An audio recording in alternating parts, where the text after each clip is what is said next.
work that we do in education and peace building, specifically within the Kakuma area, is important.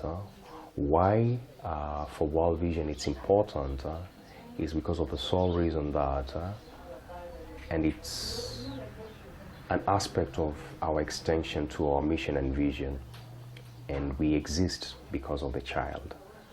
So both an extension of our nature as being a Christian organization and just expressing love and hope to the children and the community that we serve. But most importantly, in terms of the context where we're operating within the region, we are surrounded by countries such as South Sudan, Uganda, Somalia, which touch on our border within this area, specifically Ethiopia and not Somalia.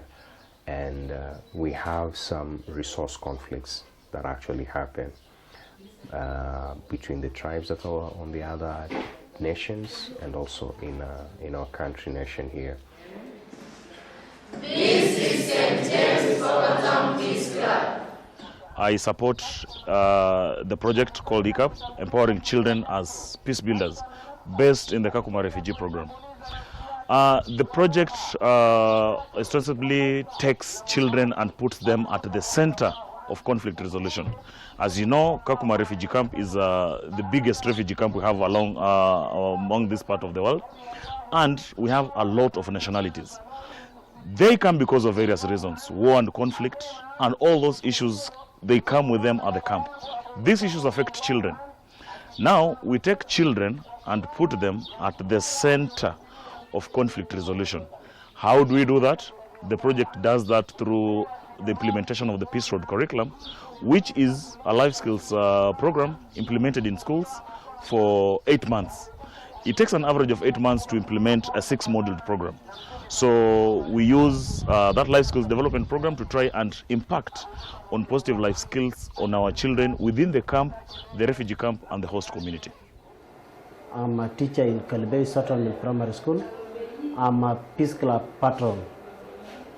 I'm handling a class of 35 learners with a different nationality and with a different age from 12 years to 17 years old.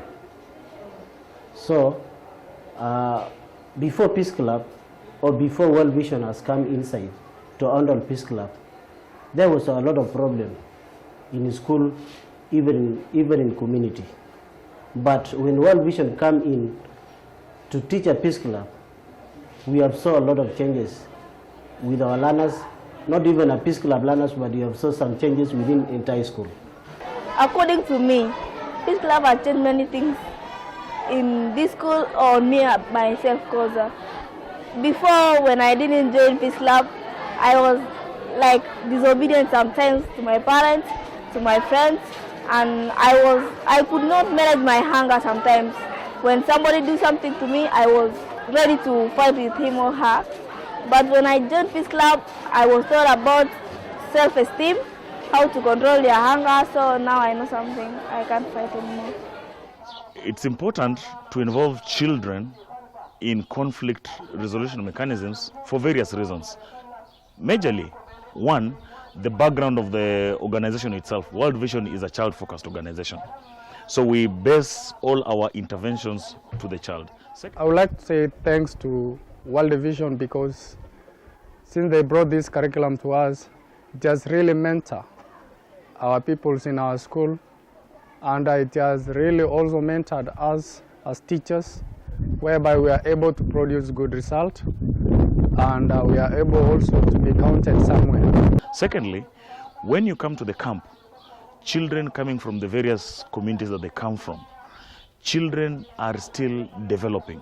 We want them to grow, knowing that because someone is a child, the other one is a child, you don't necessarily need to come from a particular tribe to be my friend. If a Peace Club wouldn't have come to our school, I don't think if we could have been able to live in an harmonious way, whereby I can go to that person who is near, or to that person who's a Congolese or that person who's a Burundian to go and try to talk or to discuss something. You see, I'll be like, this person is not from my community and therefore I'm not supposed to mingle with them. You see, but peace has enabled us to mingle together and live as brothers and sisters. The several stakeholders we have worked within the project include, and not limited to, one, the government of Kenya itself directly, because we work together with what we call the Refugee Affairs Secretariat under the Ministry of Interior and Coordination.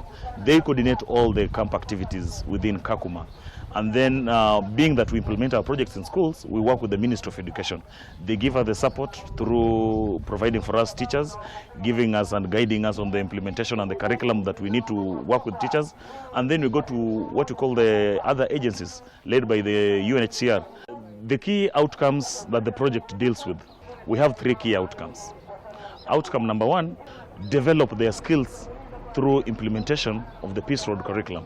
When you go to outcome number 2, it deals with issues of child protection. These vulnerable boys and girls are able to address the deep issues of child protection in their communities. The last outcome, we do what we call, we support school infrastructure development. The student population is increasing day by day. So part of the things that we have, you can find a school that has 5,000 students. A school has 3 sessions. 3 sessions in a day. That is because they lack infrastructural development. So as a project, we have managed to come in and constructed several classrooms, twin classrooms in Spa School. I can mention a school in Nakalale in the host community. I can mention a school Pokotom in a host community. I can mention a school St. Mary's in Kalobey in a refugee camp. I can mention Fashoda Boys in the refugee camp. I can mention Kalimchuch in the host community. I can mention Kawarapran in the host community. These are schools that the project saw out of the vulnerability criteria to support them with infrastructural development. We put a twin classroom and then we put 100 desks and give them stationery. We try and address. It might not be as sufficient as need be, but it goes a very long step in helping these students achieve their dreams by sitting in class and studying like any other student anywhere who is not within Kakuma.